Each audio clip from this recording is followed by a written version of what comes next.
Written communication का introduction हो गया था, है ना हमारा, कि रिटन कम्युनिकेशन क्या होता है। Am I right?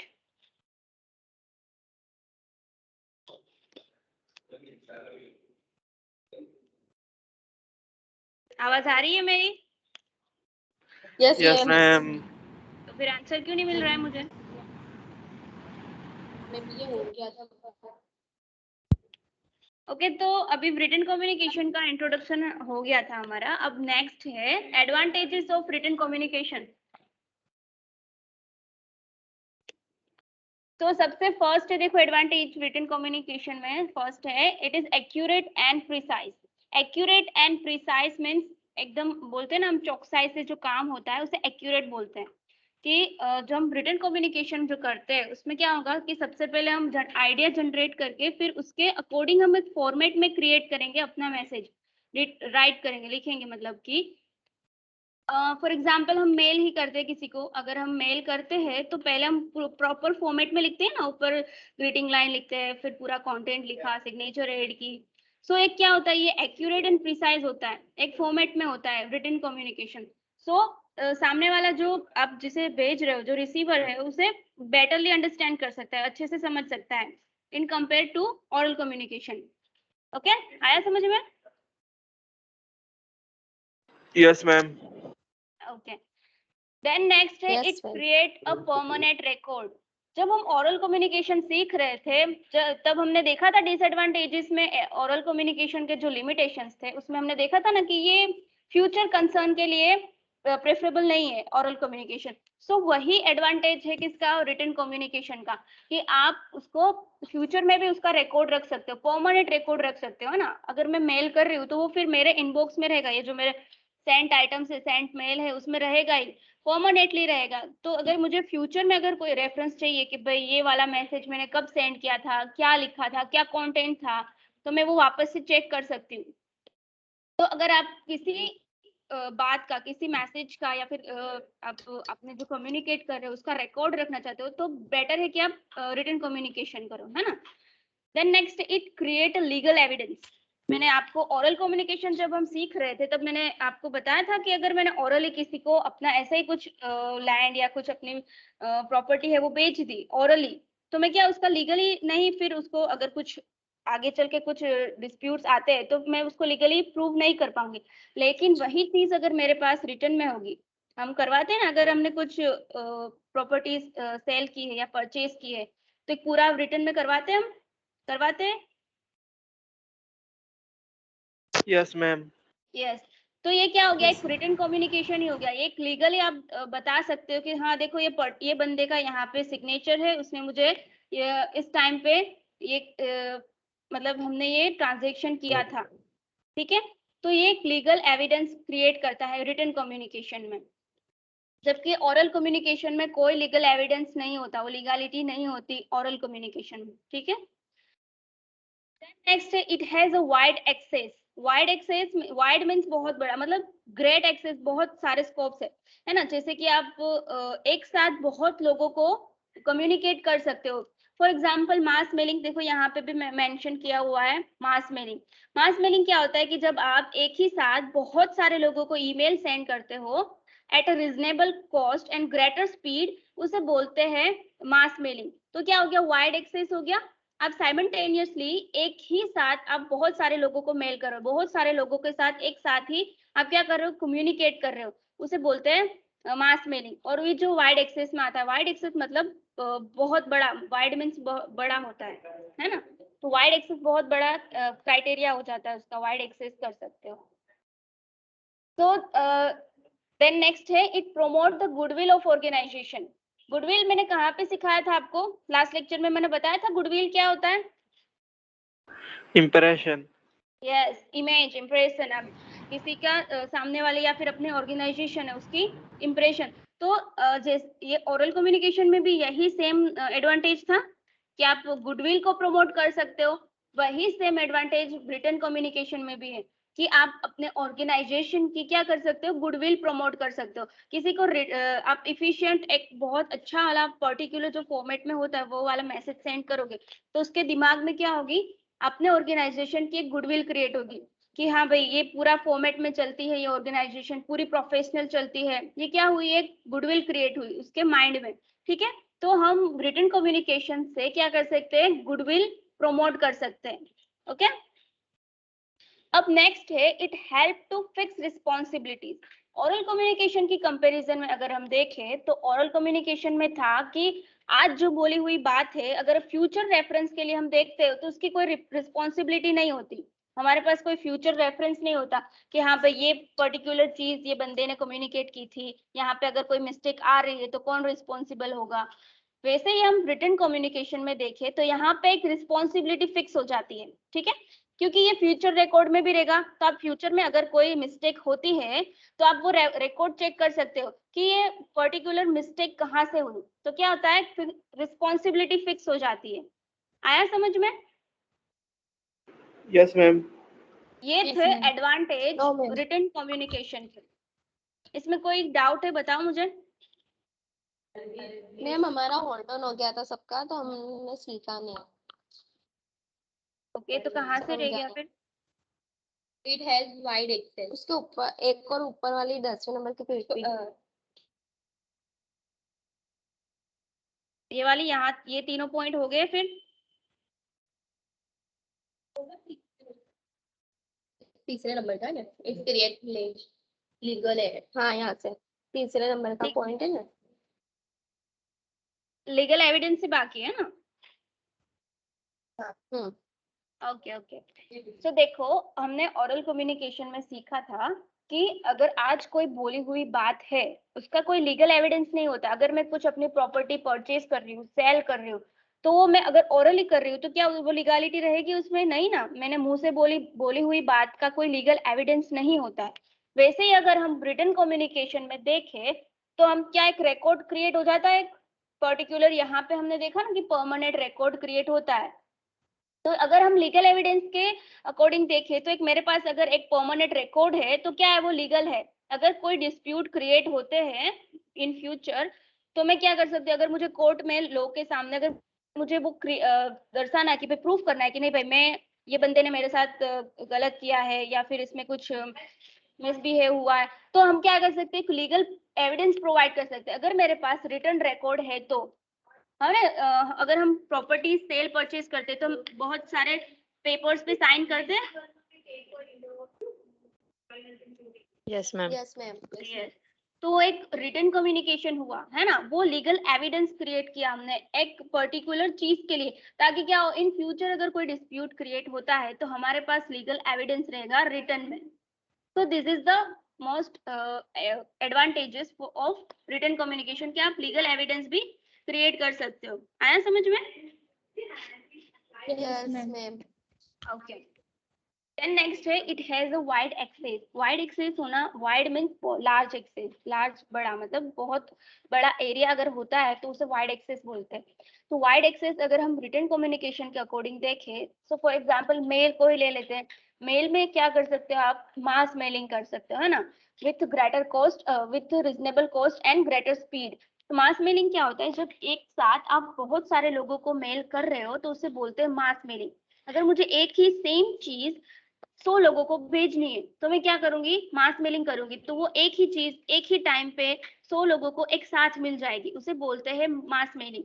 और क्या आ गया, तो वाइड एक्सेस क्रिएट हुआ, लार्ज एक्सेस क्रिएट हुआ, एक ही साथ में बहुत सारे लोगों को कम्युनिकेट कर रही हूँ थ्रू रिटन कम्युनिकेशन। तो it has a wide access, ये इसका एक एडवांटेज हो गया। ओके, देन नेक्स्ट है it promote the goodwill of the organization. ये गुडविल मैंने कहाँ पे ओरल कम्युनिकेशन में सिखाया था आपको कि गुडविल क्रिएट करना, गुडविल Yes, ma'am. प्रमोट करना मतलब इमेज क्रिएट करना, या फिर आप उसकी क्या बोलते हो, एक इमेज क्रिएट करते हो सामने वाले बंदे के दिमाग में। तो यहाँ पे जैसे हमने ओरल कम्युनिकेशन में इसका एडवांटेज था, वही सेम रिटन कम्युनिकेशन में भी है। आप प्रॉपरली किसी को मेल कर रहे हो या फिर प्रॉपरली एक फॉर्मेट में उसको लेटर लिख रहे हो सामने वाले को अपनी ऑर्गेनाइजेशन की तरफ से, आप एक गुडविल प्रमोट कर रहे हो उसके दिमाग में कि भाई ये कंपनी है, प्रोफेशनली चलती है, प्रॉपर फॉर्मेट में चलती है। क्या हुआ, ये गुडविल क्रिएट हुई, एक इमेज, अच्छी इमेज क्रिएट हुई। तो क्या कर सकते हो, रिटन कम्युनिकेशन से प्रमोट कर सकते हो अपनी ऑर्गेनाइजेशन की गुडविल को। ये था। फिर देन नेक्स्ट है it help to fix responsibility. Oral communication में क्या होता था कि हम रिस्पॉन्सिबिलिटी फिक्स नहीं कर पाते थे कि इन फ्यूचर कोई रिकॉर्ड तो रहता नहीं था ओरल कम्युनिकेशन में। तो अगर हम इन फ्यूचर देखें, फ्यूचर प्रेफरेंस से देखें, तो हमारे पास कोई रिकॉर्ड ना होने की वजह से हम रिस्पॉन्सिबिलिटी नहीं क्रिएट कर सकते थे कि ये चीज कहाँ से कम्युनिकेट हुई थी, ये मिस्टेक कहाँ से जनरेट हुई है। अगर हम वही चीज रिटन कम्युनिकेशन में देखें तो हम फिक्स रिस्पॉन्सिबिलिटी हो जाती है, क्योंकि हमारे पास फ्यूचर रिकॉर्ड है, हमारे पास एक परमानेंट रिकॉर्ड है। तो हम अगर कुछ कंप्लायंसेस होते हैं, कुछ ग्रीवांसेस क्रिएट होती है, तो हम क्या कर सकते हैं, वो रिकॉर्ड चेक कर सकते हैं।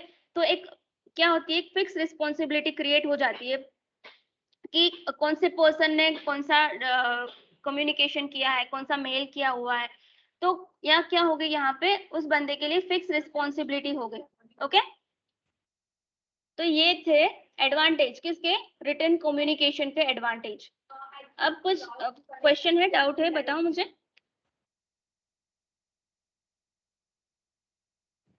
No, ma'am. Okay, No, ma'am. Then next है लिमिटेशन ऑफ रिटन कम्युनिकेशन। जैसे एडवांटेजेस थे, अब है लिमिटेशन ऑफ रिटन कम्युनिकेशन। मैंने कल भी बताया था ना कि जो ओरल के एडवांटेज हो गए वो रिटन के लिमिटेशन हो जाएंगे। सो क्या है, इट इज एक्सपेंसिव। ओरल क्या था, एक्सपेंसिव नहीं था, है ना। वही हमने पहला एडवांटेज देखा था। और लिमिटेशन में रिटन कम्युनिकेशन में फर्स्ट वही है कि इट इज एक्सपेंसिव। आप अगर प्रॉपरली देखो आप रिटन कम्युनिकेशन को, तो एक प्रॉपर फॉर्मेट में होता है, तो ये बहुत सारा टाइम और आपका एक्सपेंस कंज्यूम करता है, क्योंकि एक जो बिजनेस एग्जीक्यूटिव होगा वो क्या होगा, इसमें इन्वॉल्व हो जाएगा। फिर स्टेशनरी, पोस्टेज, ये सारी चीजें होंगी। तो क्या होगा कि टाइम भी जाएगा और एक्सपेंस भी। तो ये क्या हो गया, बीट एक्सपेंसिव हो गया in comparison to oral communication. Okay, वही सेम चीज नीचे लिखी हुई, इट इज टाइम कंज्यूमिंग। आप एक सब पर्टिकुलर सबऑर्डिनेट को, या फिर आप एग्जीक्यूटिव है आपका जो बिजनेस एग्जीक्यूटिव, उसको बोलोगे कि भाई ये चीज आपको मैसेज करनी है या फिर आपको ये मेल करना है, तो क्या करेगा, मैसेज को टाइप करेगा, फिर उसको सेंड करेगा, उसको प्रॉपर फॉर्मेट में सेंड करेगा, फिर उसके अगर फीडबैक आ रहा है तो उसको फीडबैक देगा, फीडबैक चेक करेगा, उसका रिवॉर्ड देगा। ये सारी चीजें में टाइम लगता है। इन कंपेयर टू अगर हम ओरल कम्युनिकेशन देखें, अगर हम फेस टू फेस कम्युनिकेट कर रहे हैं तो वो फास्टली हो जाता है ना। सो ये रिटन कम्युनिकेशन बीट क्या है, time consuming. Okay, then next है इट इज इनफ्लेक्सिबल। फ्लेक्सिबल का मीनिंग मैंने बताया था आपको लास्ट लेक्चर में, बताओ जरा, कौन बताएगा। जिसको मॉडिफाई कर सके। Yes, very good. जिसको हम मॉडिफाइड कर सकते हैं, चेंज कर सकते हैं, उसे बोलते हैं फ्लेक्सिबल। अब it is inflexible if the audience has a doubt in written message, the immediate clarification can not be had. ये फर्स्ट लाइन ही लिखी है, देखो इससे ही आपको पूरा समझ में आ जाएगा। अगर मैंने यहाँ पे, मान लो हम व्हाट्सएप का एक मैसेज एग्जाम्पल लेते हैं। व्हाट्सएप में क्या होता है, एक मैंने मैसेज सेंड कर दिया है ना, तो फिर मैं अगर उसको डिलीट करती हूँ तो भी मैसेज जाता है ना कि ये भाई ये बंदे ने मैसेज डिलीट किया हुआ है। हम उसको प्रॉपर उसको क्लियर वहीं पे के वहीं इमीडिएट क्लियरिफिकेशन नहीं दे सकते। आ रहा है समझ में मैं क्या बोल रही हूँ। Yes ma'am. अगर मैं मेल कर रही हूँ किसी को, मेल मैंने सेंड कर दिया मानो, फिर मुझे पता चला कि इसमें ये वाली मिस्टेक है मेरी, तो मैं क्या उसे चेंज कर सकती हूँ, फिर मुझे वापस से दूसरा मेल सेंड करना पड़ेगा, है ना। Yes, ma'am. Yes ma'am. हाँ, तो ये क्या हो गया, एक rigid. Rigid means fix compare to oral communication. Oral communication में अगर मैं फेस टू फेस कम्युनिकेट कर रही हूँ, अगर मैं मुझसे कुछ मिस कम्युनिकेट हो रहा है, तो तभी तभी मैं इमीडिएटली उसको क्लैरिफाई कर सकती हूँ कि ये चीज ऐसे नहीं ऐसे होती है। लेकिन अगर मैं रिटन कम्युनिकेशन कर रही हूँ तो मुझे क्लैरिफाई करने के लिए वापस से उसे मेल करना पड़ेगा, वापस से मैसेज करना पड़ेगा, है ना। So it is inflexible. क्या हो जाता है, इनफ्लेक्सिबल, हम इमीडिएट उसमें मॉडिफाइड नहीं कर सकते। Then after no immediate feedback. हम ओरल कम्युनिकेशन कर रहे हैं, मैं आपसे फेस टू फेस बात कर रही हूँ, मान लो ये मीटिंग ही हमने रखी है, तो अगर मैं कुछ बोल रही हूँ आपको समझ में नहीं आ रहा है, तो आप मुझे इमीडिएट फीडबैक दे रहे हो कि मैम ये पॉइंट नहीं समझ में आया। अगर यही चीज मैं आपको सिर्फ पीपीटी दे रही हूँ, मान लो मैंने सिर्फ आपको पीपीटी दी है, तो क्या होगा, इमीडिएट फीडबैक मिल पाएगा नहीं ना, क्योंकि आप पीपीटी पूरी पढ़ोगे। अगर आपको कुछ समझ में नहीं आया, फिर आप मुझे मैसेज करोगे, फिर मैं वो मैसेज देख के आपको वापस से कुछ रिप्लाई करूंगी, क्या हो गया, इमीडिएट फीडबैक नहीं हुआ। सो ऑरल कम्युनिकेशन के कंपैरिजन में देखें रिटन कम्युनिकेशन को, तो इसमें इमीडिएट फीडबैक नहीं मिलता है। ओके, टाइम कंज्यूमिंग है फीडबैक में भी। अगर फीडबैक मुझे चाहिए, अगर मैं रिटन कम्युनिकेशन कर रही हूँ और फीडबैक चाहिए, तो क्या होगा, टाइम लेगा, वो पूरा टाइम कंज्यूम करेगा। तो there is no immediate feedback in written communication. Okay, then after next है it create huge paper work and file. अभी पुरानी वाली जो हम ऑफिसेस देखते थे, जो गवर्नमेंट ऑफिसेस, बहुत सारी फाइलें पड़ी होती, बहुत सारे पेपर्स पड़े होते हैं। क्या होता है, वो रिटन कम्युनिकेशन किया हुआ होता है, तो बहुत सारी फाइलें भी जमा होती है और कितना पेपर वर्क हो जाता है ना। अभी हम ईमेल कर रहे हैं, जैसे कि इलेक्ट्रॉनिक मेल कर रहे हैं, इलेक्ट्रॉनिक मोड से कुछ रिटन कम्युनिकेशन कर रहे हैं, तो उससे वो प्रॉब्लम सोल्व हो जाती है। अगर हम पुरानी वाली, अगर हम पेपर वर्क कर रहे हैं, लेटर भेज रहे हैं, लेटर सेंड कर रहे हैं किसी को, तो क्या हो जाएगा, बहुत सारा पेपर वर्क हो जाएगा और फाइलें बहुत सारी क्रिएट हो जाएगी, है ना। तो ये क्या हो गया, ग्रेट एक्सटेंट हो गया। आया समझ में। अगर हम मॉडर्नाइजेशन की, मतलब इलेक्ट्रॉनिक मोड्स की बात करें, तो ये प्रॉब्लम कहीं ना कहीं ये सोल्व हो चुकी है कि आप अगर मेल कर रहे हो तो फिर आपका वो मेल आपके इनबॉक्स में रहेगा। तो ये यस थे मैम। ये थे हमारे रिटन कम्युनिकेशन के लिमिटेशंस। कितने लिमिटेशन है, 5। बताओ इसमें कोई डाउट हो तो मुझे। No ma'am. और कोई, किसी को डाउट है? No, ma'am. Okay, I hope आप सबको समझ में आ गया होगा रिटन कम्युनिकेशन। तो हम नेक्स्ट अब देखते हैं। पहले हम अपना वापस से चार्ट ओपन करके देख लिए, तो हमने चार्ट बनाया था। देखो, हमने टाइप ऑफ कम्युनिकेशन में वर्बल कम्युनिकेशन हम सीख रहे हैं, उसमें से हमने ओरल क्लियर कर लिया, रिटन क्लियर कर लिया। अब नेक्स्ट है through listening and reading. Okay, so अब हम इसके परसेंटेज भी चेक कर लेते हैं। ओरल 30% था, फिर हमने क्या देखा, रिटन कम्युनिकेशन 9%, अब है listening and reading 45% and 60%, 16%, sorry. तो अब हम देखेंगे communication through listening and reading. Listening and reading का मतलब ये आप वर्ड पढ़ते हो, लिसनिंग एंड रीडिंग, वही से आपको समझ में आता है कि लिसनिंग मीन्स अगर मैं किसी की बात सुन रही हूँ, और रीडिंग मीन्स प्रॉपर अगर मैं पढ़ रहे हैं। हाँ, रीड कर रही हूँ, चाहे वो बुक हो या फिर किसी ने मुझे मैसेज किया तो मैसेज में रीड कर रही हूँ, या फिर कोई हिस्ट्री का कोई चीज है, हिस्ट्री है मेरे पास, तो उसको रीड कर रही हूँ, तो वो सारी चीजें आ गई रीडिंग में। सो रीडिंग और लिसनिंग आता है जब आप मैसेज रिसीव करते हो। ये जो रिटर्न और ओरल हमने सीखा, जब हम मैसेज सेंड करते हैं तो रिटर्न और ओरल, है ना। लेकिन जब आप मैसेज रिसीव करते हो तो हो गया listening and reading. Okay, so listening and reading के परसेंटेज भी बता दिए कि business executive spend 45% for what, listening, and 16% for what, reading. Okay, तो इसका ग्रेटर इंपॉर्टेंस क्रिएट हो गया लिसनिंग एंड रीडिंग का। Yes ma'am.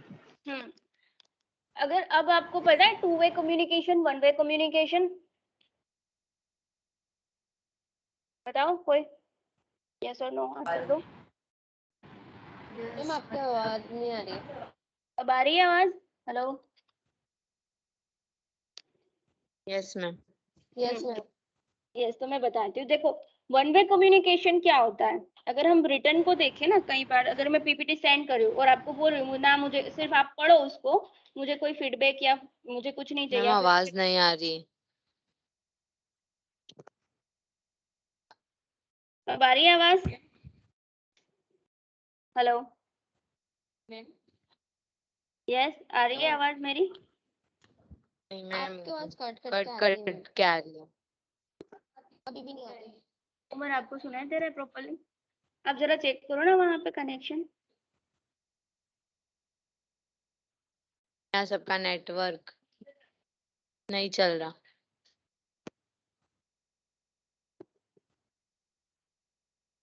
ज्वाइन करो वापस से एक बार।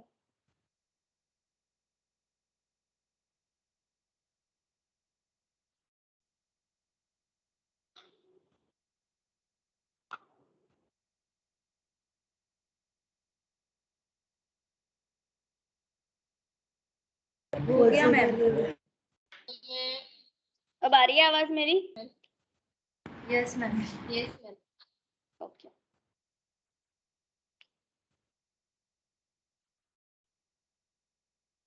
तो ऑडिबल है ना सबको? Yes. Yes, ma'am. Okay, so अब हम सीख रहे थे one way communication and two way communication. One way communication क्या होता है? लेट्स से मैं आपको पीपीटी सेंड कर रही हूँ, मैं सिर्फ आपको पीपीटी अपलोड कर रही हूँ। अब मैंने आपको इंस्ट्रक्शन दिए हुए कि आप सिर्फ उस पीपीटी को पढ़ सकते हो, ना मुझे आप कोई रिप्लाई दे रहे हो ना कुछ फीडबैक। तो ये क्या हो गया? वन वे कम्युनिकेशन हो गया।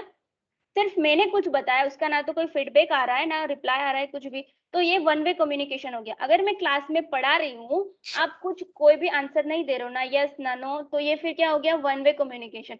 लेकिन जब हम टू वे कम्युनिकेशन किसे बोलते हैं? मैं कुछ बोल रही हूँ, आप उसका वापस से फीडबैक दे रहे हो, वापस से मैं कुछ बोल रही हूँ, आप कुछ रिवर्ट दे रहे हो। इसका क्या मतलब हुआ? Two way process of communication, है ना? टू वे प्रोसेस हो गई ये। तो ये जो लिसनिंग एंड रीडिंग होता है वो टू वे कम्युनिकेशन में आता है, और तभी जब टू वे कम्युनिकेशन होता है तभी इफेक्टिव होता है कम्युनिकेशन। ठीक है, तो आया समझ में लिसनिंग और रीडिंग? Yes, ma'am.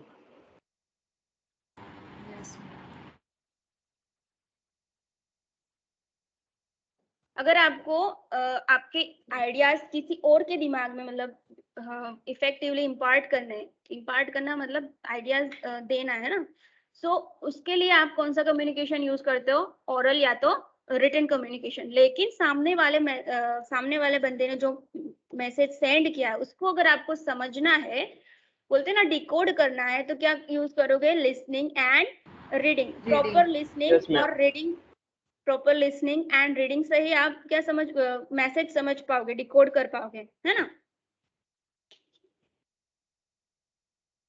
आया समझ में? कोई डाउट है? Yes, ma'am. No doubt. Yes, ma'am. तो देखो यहाँ पे वापस से मैं चार्ट पे ले जाती हूँ। थ्रू लिसनिंग एंड रीडिंग, उसके अगर मैं बुक में भी देखूँ तो उसके कोई एडवांटेज डिसएडवांटेज नहीं दिए हुए। तो हमने वर्बल कम्युनिकेशन कंप्लीट कर लिया। ओरल, उसमें ओरल था, written and through listening and reading. अब है next non verbal communication. Verbal communication में कोई डाउट है? बताओ, ये तीनों को छोड़ के वर्बल कम्युनिकेशन समझ में आया पूरा? Yes, ma'am. Yes, ma'am. अच्छा, मुझे कौन बताएगा वर्बल कम्युनिकेशन? शॉर्ट में बताओ कोई मुझे, चलो।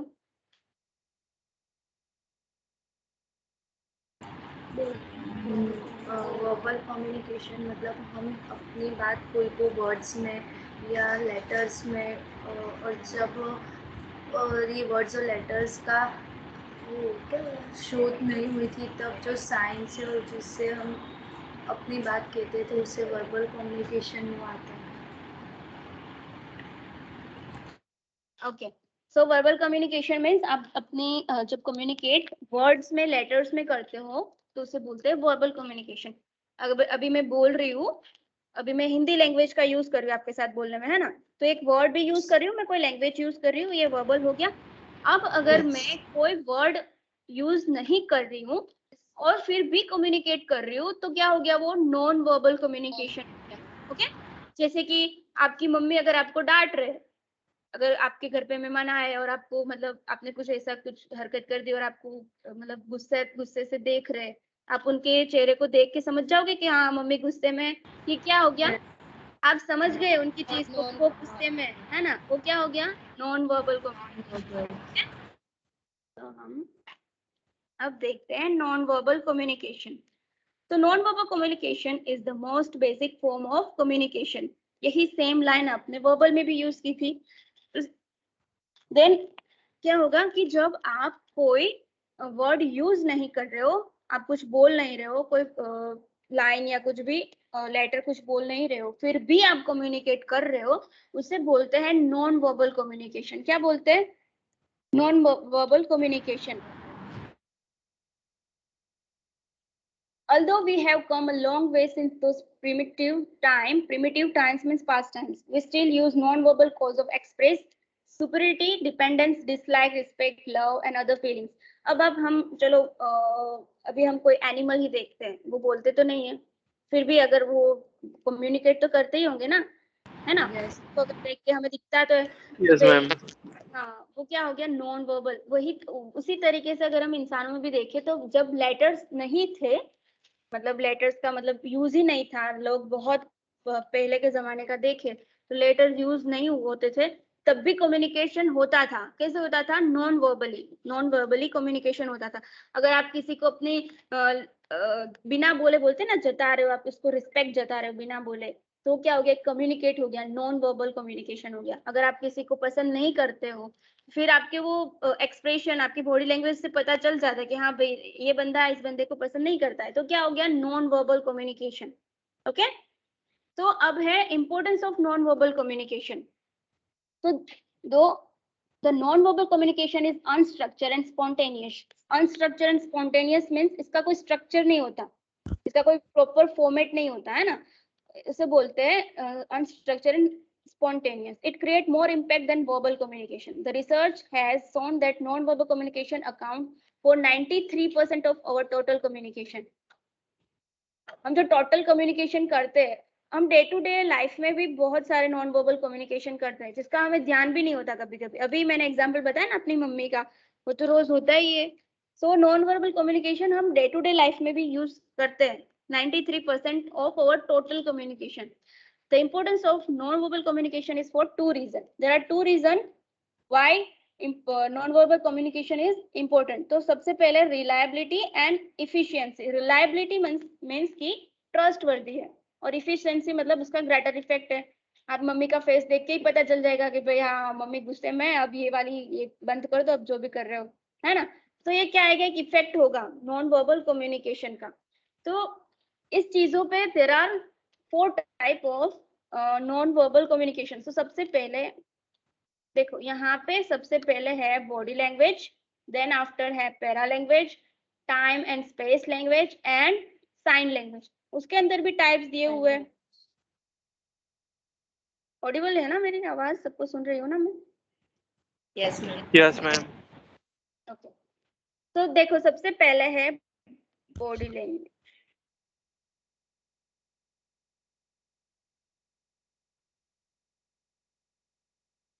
तो सबसे पहले है बॉडी लैंग्वेज। बॉडी लैंग्वेज यानी आपकी फेशियल एक्सप्रेशन, आपके पोस्टर जेस्चर्स। जेस्चर्स मींस अगर आपको किसी को ऑल द बेस्ट बोलना है तो आप इसे थंब दिखाओगे, इसे, वो क्या हो गया? एक जेस्चर हो गया, उसे जेस्चर्स बोलते हैं। आप कुछ इशारा, कुछ साइन करके आप कुछ सामने वाले बंदे के साथ कम्युनिकेट कर रहे हो बिना बोले, उसे बॉडी लैंग्वेज वो जेस्चर क्रिएट कर रहे हो गया है ना। उसे वो किस में आता है? नॉन वर्बल कम्युनिकेशन में। आप हैंड मूवमेंट से कुछ भी कर रहे हो, या फिर आप उसको, अगर आप बैड लक विश कर रहे हो, या फिर आप उसको इशारों में कुछ और कम्युनिकेट कर रहे हो, तो सारे जेस्चर्स कर रहे हो आप। वो क्या आता है बॉडी लैंग्वेज में? फेशियल एक्सप्रेशन हो गया, posture, gestures, hand movement, all the supplements are speech of the speaker, है ना। आप बोल नहीं रहे हो फिर भी आप क्या कर रहे हो? कम्युनिकेट कर रहे हो, उसे बोलते हैं नॉन वर्बल कम्युनिकेशन। सो अब बॉडी लैंग्वेज में सबसे पहले है फेशियल एक्सप्रेशन। फेशियल एक्सप्रेशन क्या होते हैं बताओ? तो नॉर्मल चीज है, नॉन वर्बल कम्युनिकेशन हम डे टू डे लाइफ में भी यूज करते हैं। अगर आप किसी के लिए खुशी जता रहे हो, या फिर आपको कुछ चीज हो गई, आपको गुस्सा आ रहा है, सैड हो, आप रो रहे हो, या फिर आप, तो ये सारी चीजें क्या होगी? फेशियल एक्सप्रेशन हो गई। अब आप रो रहे हो, मान लो आप रो रहे हो, सैड हो, तो सामने वाला बंदा आपको देख के ही पता चल जाएगा हाँ भाई ये बंदा सैड है, या फिर इसको कुछ हुआ है। आपने कुछ बोला नहीं है फिर भी वो कम्युनिकेट हो रहा है, वो इफेक्ट हो रही है, तो इसमें आएगा वो फेशियल एक्सप्रेशन में। आया समझ में? Yes, ma'am. Yes, ma'am. तो बोलते हैं ना मुंह, क्या मुंह बनाना वो आता है उसमें। देन आफ्टर है पोस्चर्स। पोस्चर्स कैसे होते हैं?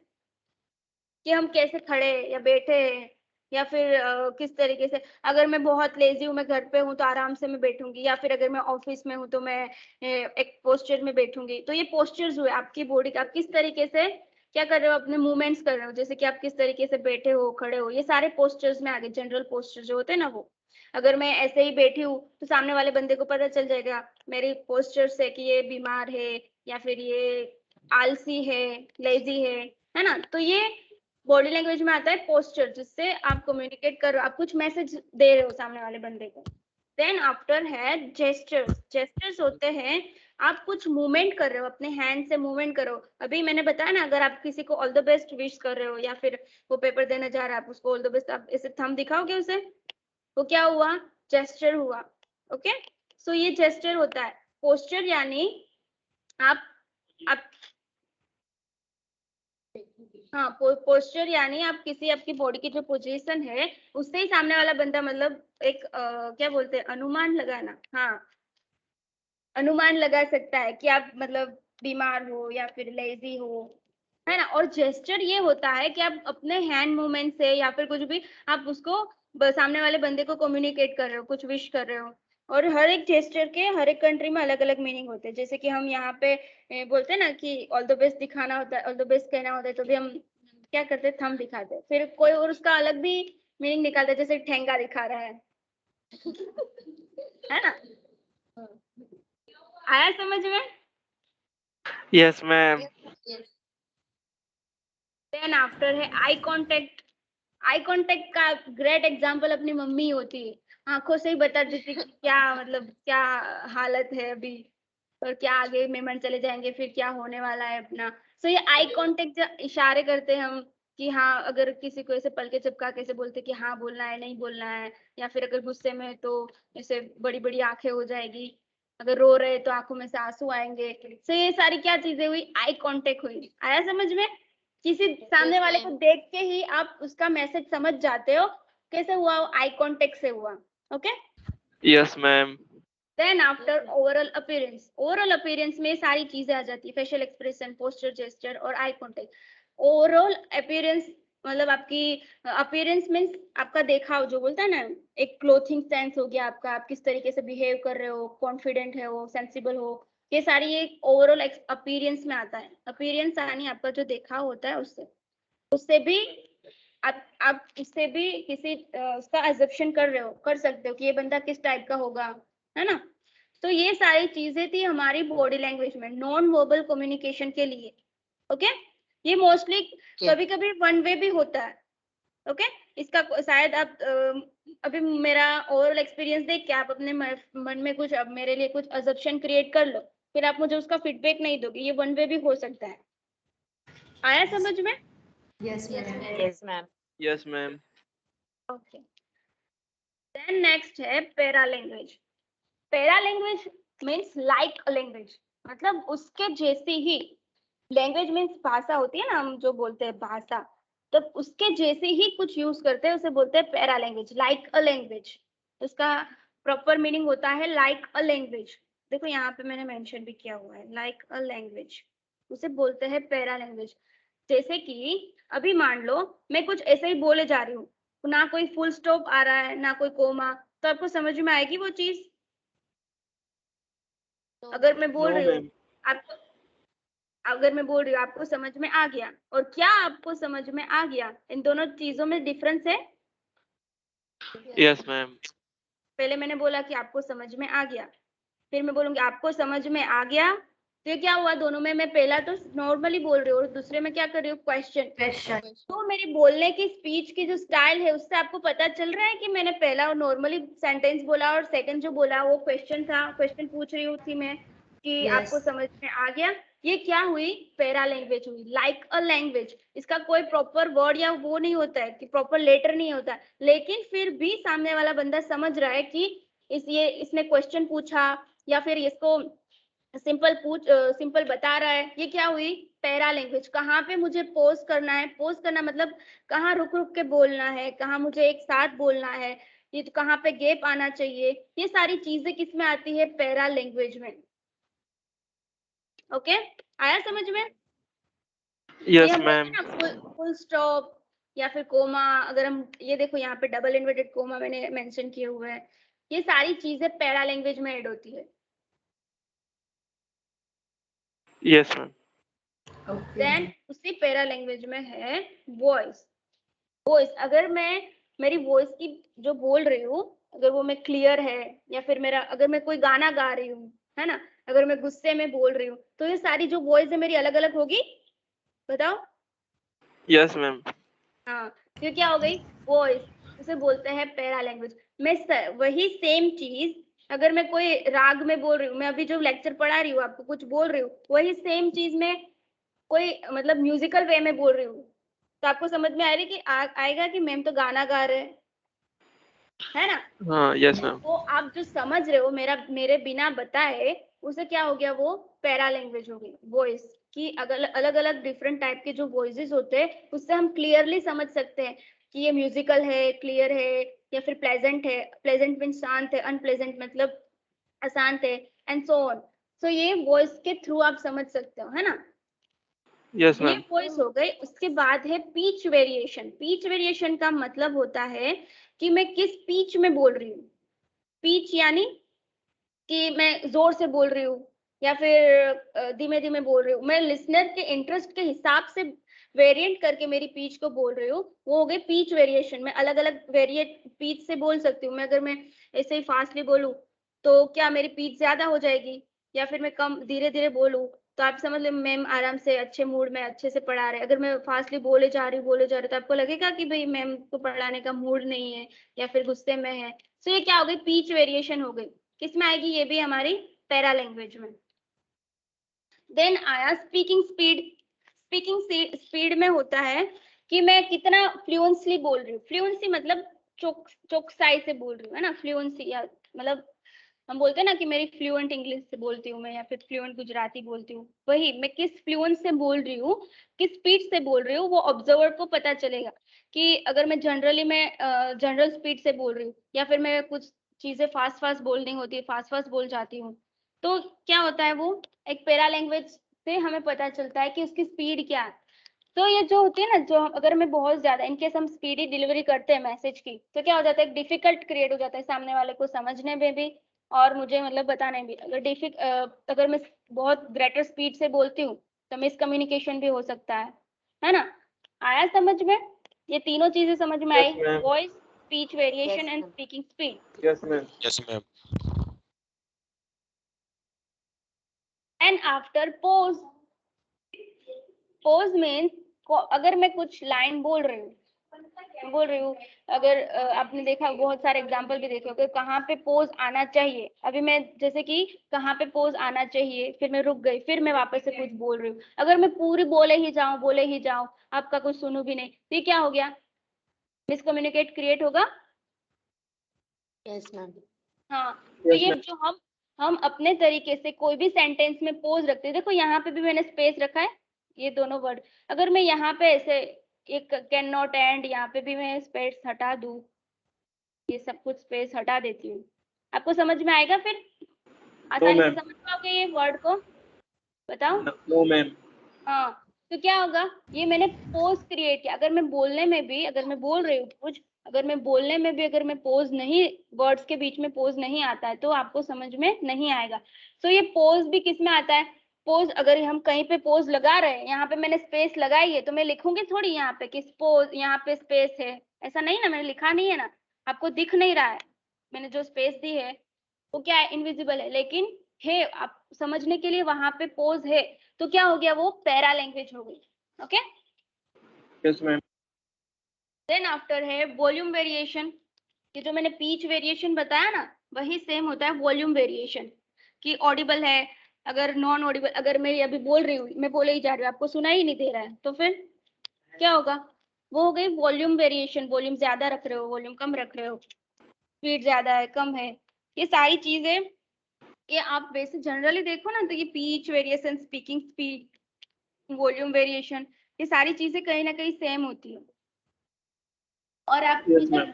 जनरली आप उसको यूज भी करते हो, लेकिन हमें कोई आइडिया नहीं होता कि हम ये नॉन वर्बल कम्युनिकेशन में पैरा लैंग्वेज यूज कर रहे हैं। ओके।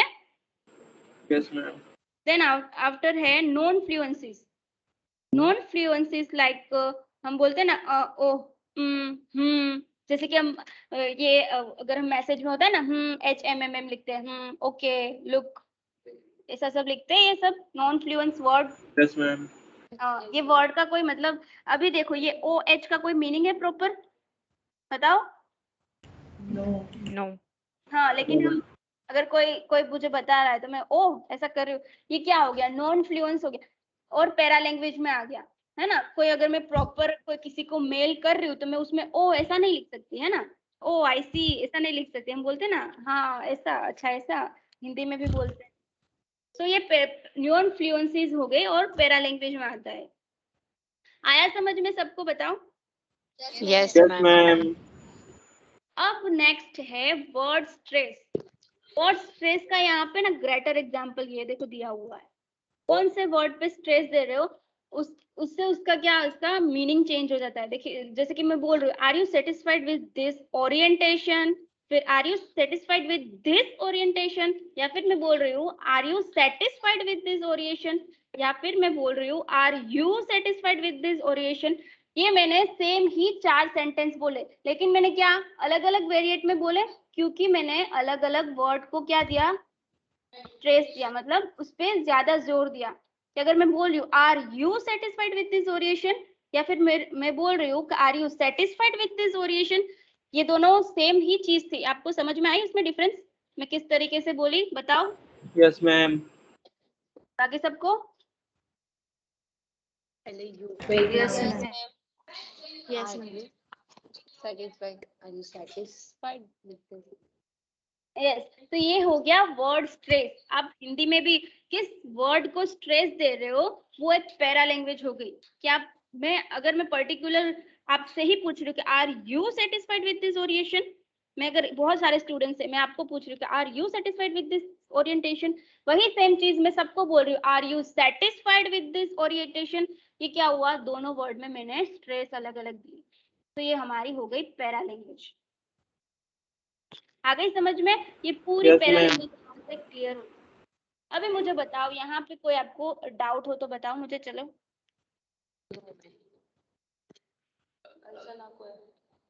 कोई डाउट है? No, ma'am. और हाँ मैं एक बात बता दूं 101 में आप जो लेक्चर ले रहे हो उसमें आपको जो पीपीटी दी है ना उसके लास्ट में असाइनमेंट्स है। अगर आपने पीपीटी पूरी देखी हो तो हर एक पीपीटी के लास्ट में असाइनमेंट्स भी दिए हुए हैं। ये हाँ Yes, ma'am. वो आपको करने हैं। Okay Okay, ma'am. Okay, ma'am. तो आज यहाँ तक रखे हम फिर। Yes, Yes, ma'am. ma'am. कोई डाउट हो तो पूछ लो अभी। चलो No, ma'am. आई होप सबको समझ में आ गया हो। Yes, ma'am. Yes, ma'am. Okay then यहाँ पे हम मीटिंग खत्म करते हैं, फिर नेक्स्ट लेक्चर में मिलते हैं। Okay Okay, bye. Thank you. Bye bye. Thank you, ma'am. Thank you. Bye, ma'am.